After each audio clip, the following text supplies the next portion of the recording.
Asylum application rejected, a deportation flight like this to Iraq was on the cards. In a dramatic turn of events, Germany has begun deporting rejected asylum seekers. This flight to Iraq symbolises a radical shift in Germany's immigration policies, sending shockwaves through migrant communities. The German government is making it clear, if your asylum application is denied, you will be sent back, no exceptions. Ahmed is on the move. He's heading to the UK. He's running from Germany. Desperate to avoid deportation, many migrants like Ahmed are fleeing Germany. Their destination, countries like the UK, which they believe offer more hope and leniency. I'm not afraid about Rwanda or even about crossing the water because I'm looking for a better place to live. If the deportation doesn't stop in Germany, all the refugees in Germany will cross the border to the UK. This testimony reveals the extreme measures migrants are willing to take to avoid deportation from Germany. Many prefer to risk the dangerous journey across the water to the UK, hoping for a better life. Often these migrants face deportation in Germany due to reasons like asylum denial or past violent actions. Now, these individuals see the UK as a more promising refuge, potentially shifting the migration pressures from Germany to the UK. This all started when the Germany cabinet decided to lessen the influx of migrants. As you can see here. Now, the German cabinet has introduced a new draft bill of measures aimed at making it easier for authorities to repatriate certain irregular migrants. In response to rising concerns over the number of irregular migrants, the German government has taken decisive action. This new draft bill represents a significant tightening of immigration controls aimed at ensuring that only those with a legitimate claim can stay. This statement is not only a threat, here's why. A memorial is being held in the German town of Mannheim for a police officer who was killed in a knife attack last week. The officer was stabbed when he intervened as a man started attacking people at a rally held by an anti-Islam group. This shocking and heart-wrenching incident has sent shockwaves through Germany, highlighting the dire need for stronger security measures. The senseless death of this police officer, who paid the ultimate price for his bravery, has ignited a national debate.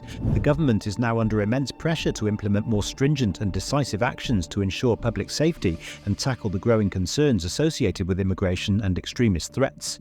And this is Scholz, his reaction on the current security situation in Germany. All the more shaken I am. We are all shaken and shocked by what has happened in Mannheim. The deadly knife attack on a young policeman is an expression of an ideology that is enemy to humanity, a radical Islamism. There's only one term for it: terror. And we will fight terror. Chancellor Scholz's strong words reflect the government's commitment to combating extremism and ensuring national security. This stance directly influences their current immigration policies. Also, let me be clear about something else. I'm appalled and indignated when somebody commits a crime who sought protection in this country. Thus, such criminals need to be deported, even if they come from Syria or Afghanistan.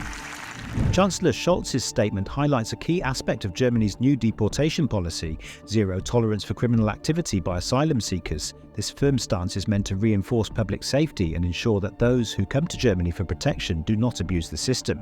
By emphasising that even individuals from war-torn countries like Syria and Afghanistan are not exempt, Scholz sends a clear message that the rule of law applies universally, regardless of an individual's background or circumstances. This policy is controversial as it raises difficult questions about balancing security and humanitarian responsibilities. The Ministry of Internal Affairs is working on making deportations of criminals and dangerous people to Afghanistan possible. And in a bold and controversial move, the Ministry of Internal Affairs is pushing to expand its deportation policies to include sending criminals and dangerous individuals back to Afghanistan. This unprecedented step reflects the government's determination to rid the country of those who pose a threat to public safety. However, it also raises significant ethical questions about the fate of deportees being sent back to conflict-ridden regions.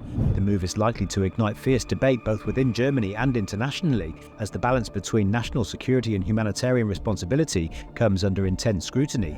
We have just taken care that nobody is getting the German passport who comes to our attention due to anti-Semitism and Islamism. Extremists. In a decisive crackdown on extremism, Chancellor Scholz has announced that individuals flagged for anti-Semitism and Islamist extremism will be barred from obtaining German citizenship. This stringent policy is designed to protect the values and security of the nation, ensuring that only those who respect Germany's principles are granted the privilege of citizenship. While many applaud this tough stance as necessary to combat hate and terrorism, critics argue it could lead to potential profiling and unjust treatment of certain groups. This controversial measure underscores the ongoing struggle to maintain a safe and inclusive society amidst rising extremism.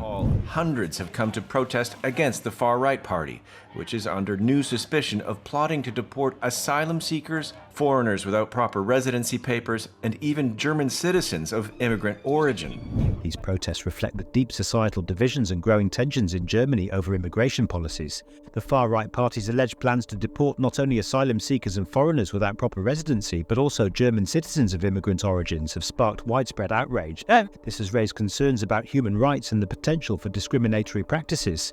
The protests symbolise a broader resistance against what many perceive as an unjust and draconian approach to immigration. The inclusion of German citizens in these plans is particularly alarming, suggesting that the scope of deportation could extend beyond those who recently arrived in the country, potentially affecting long-term residents and families who have made Germany their home. How do you feel about Germany's new deportation policies? Let us know in the comments below, and don't forget to subscribe for more updates. We will keep you updated on all news on immigration.